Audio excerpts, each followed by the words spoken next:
A forma com que Trump está lidando com as questões mundiais é realmente diferente da que os Estados Unidos estavam acostumados a lidar, principalmente ali durante o período democrata, mas também durante o período de muitos republicanos, no qual buscavam muitas vezes fazer alianças mais baseado em ideologias do que em uma realpolitik, do que em uma situação de realidade pragmática da política externa. Mas o Trump, ele é bem mais realista na situação de tudo isso e, por exemplo, ele tem conseguido se aproximar aqui desse líder lá do, podemos dizer assim, do Oriente Médio, que é o Recep Tayyip Erdogan, que é o atual presidente da Turquia, autoritário, que está tentando fechar o regime democrático da Turquia, porém Trump não vê nenhum problema com isso, porque para ele pensa, qual é o real ganho que eu tenho ao me aproximar da Turquia, ou qual é o ganho ou a perda que eu tenho em me distanciar dela. Então, essa matéria que coloca aqui o Asian Times diz sobre a distensão entre o Trump e o Erdogan, que ele realmente vem pensando em se aproximar, e está se aproximando dele, e ajudando até resolver problemas que existem lá na região do Oriente Médio. Eles colocam aqui, ó, o aquecimento das relações entre o presidente dos Estados Unidos, Donald Trump, e o presidente turco sinaliza um retorno ao realismo pragmático nas relações entre Estados Unidos e Turquia, até porque a Turquia vai ser um desses países que fazem parte da OTAN, e isso é muito importante porque vai ajudar a proteger o flanco sul da OTAN, que é essa parte no qual existe a possibilidade de entrar uma grande quantidade de refugiados desde do Oriente Médio para a Europa e tudo mais. Então, como é a Turquia, essa ponte entre o Oriente Médio e a Europa, ela ajuda a bloquear tudo isso. Além disso, ela também vai ser quem controla a passagem aqui do Mar Mediterrâneo para o Mar Negro, ali nessa região, sendo muito importante para controlar a saída e entrada dos barcos russos por essa região. Então, se o Trump ele se distancia, como fez o Biden, da Turquia, ele dá mais opções para que a Turquia se aproxime da Rússia e dê mais possibilidade da Rússia atuar livremente, tanto aqui no Mar Negro, como passar pelo Mar Mediterrâneo. No caso, a Rússia muitas vezes envia embarcações desde aqui do norte, e aí eles vêm, passam aqui pelo Mediterrâneo, chegando ao Mar Negro. Porém, se a Turquia está mais próxima da OTAN, e que ela faz parte da OTAN, e dos Estados Unidos, ela vai acabar contribuindo para impedir essa passagem russa, para dificultar a vida russa aqui no Mar Negro. Então, a matéria ele vem dizendo assim que os críticos do estabelecimento da política externa dos Estados Unidos estão previsivelmente preocupados com a disposição do Trump de se envolver com um líder cada vez mais autoritário, o qual o Trump não tem problema. Ele foi lá e se reuniu com o príncipe Bin Salman da Arábia Saudita, ele apertou a mão do ex-terrorista que agora é o presidente da Síria, o Ahmed al-Sharaa, e assim por diante, porque o que o Trump quer é relações de aproximação que possam beneficiar os Estados Unidos da América. Olha, a abordagem, por exemplo, do Obama e do Biden em relação à Turquia combinava engajamento morno com palestras periódicas sobre retrocessos democráticos e direitos humanos, e não conseguiu nada a não ser aproximar a Turquia de Moscou.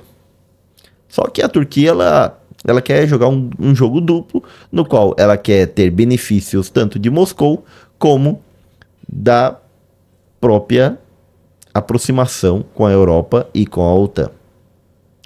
E aí o que os Estados Unidos ele busca, o Trump, por exemplo, ele entende que algo que a massa da política externa se recusa a reconhecer, que é que as relações internacionais são fundamentais fundamentalmente transacionais e o interesse dos Estados Unidos são melhor atendidos ao lidar com o mundo como ele é. Não tentar mudá-lo muitas vezes, vamos invadir o Iraque para estabelecer lá a democracia, para tirar as armas de destruição biológicas que na realidade não tinham e assim por diante. Não, é ali como eu posso negociar com esse ditador ou com esse líder autoritário e como os Estados Unidos podem ganhar a partir disso.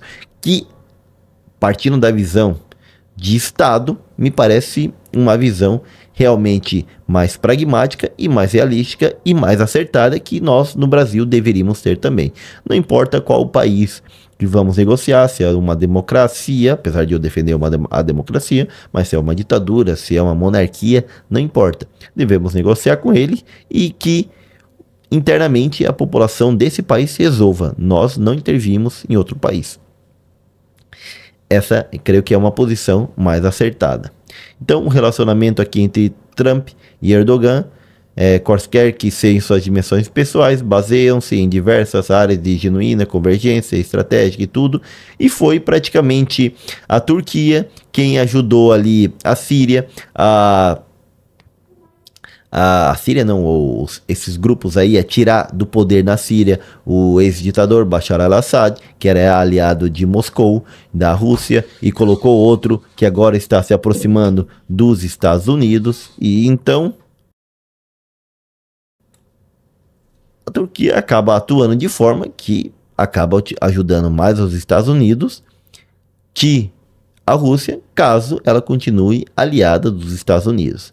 E a Turquia ela tem um problema que é com o PKK, que é o Partido dos Trabalhadores do Kurdistão. Por quê? Porque na Turquia e nos países ali em volta, vamos colocar aqui no mapa novamente, existe uma população chamada de curdos, que é a maior população ou a maior nação sem um país no mundo. Eles estão aqui no leste da Turquia, no sul da Síria, no norte da Síria, no norte do Iraque e aqui no norte do Irã. Então, existe uma briga nessas regiões e na Turquia eles faziam muitos atentados e tudo isso daí, no qual muitas vezes os Estados Unidos lhe davam apoio, ao mesmo tempo que também davam apoio à Turquia, já que a Turquia faz parte da OTAN. O que faz o Trump? O Trump deixa de dar um apoio forte aos curdos e acaba restabelecendo esse apoio da Turquia, até que nesse ano houve uma deposição de armas do PKK e eles começaram a partir simplesmente para a via política, tentando alguns direitos, algumas autonomias, mas deixando de lado as armas, algo que estabiliza mais a situação de violência na Turquia, diminuindo essa situação justamente por lá, algo que deixa bastante feliz o Erdogan e também mostra que ao Washington não ajudar tanto a esses grupos, ele dá uma vantagem para o Erdogan, dizendo, você consegue estabilizar o seu país e nós não vamos ajudar esses grupos que estão contra você aí no seu país. O que vocês acham? A mim me parece uma relação mais realista, realmente é dessa ideia do Trump, e uma versão ou uma situação de menor intervenção nos países, podendo negociar com eles e gerar o melhor ganho para os Estados Unidos, do que ficar tentando mudar o regime, brigando diretamente. Algo que os Estados Unidos sempre gostou de fazer, mas que a partir da visão ideológica do Trump, que é uma visão menos intervencionista, mais isolacionista, que é o grupo MAGA pede, então nós temos uma aproximação com a Turquia, para que ela se distancie da Rússia e também atue ali de forma não contrária, senão de forma mais acertada, segundo os interesses dos Estados Unidos. É tanto que, agora, nesse cessar-fogo, nessa entrega de reféns feita pelo Hamas a Israel, um dos grupos que estava negociando, um dos líderes que ajudou a negociar, foi a Turquia, que ajudou a negociar com Hamas. Para ver como essa reação mais pragmática e mais realista acaba ajudando e dando efeitos positivos. É claro que para a população interna da Turquia, que é a favor da democracia, isso não é muito legal, porque daí os Estados Unidos deixam tudo na mão deles, que eles mesmos possam se virar. Porém, Eu acredito que cada país deve tomar as suas decisões, cada povo ele deve internamente fazer as suas evoluções ou não, estabelecer os seus regimes ou não, brigar contra eles ou não, e os países devem negociar com eles, independente de qual regime seja. É isso que eu penso, por exemplo, para o Brasil. Ah, devemos negociar com a Venezuela? Sim. É uma ditadura? Sim.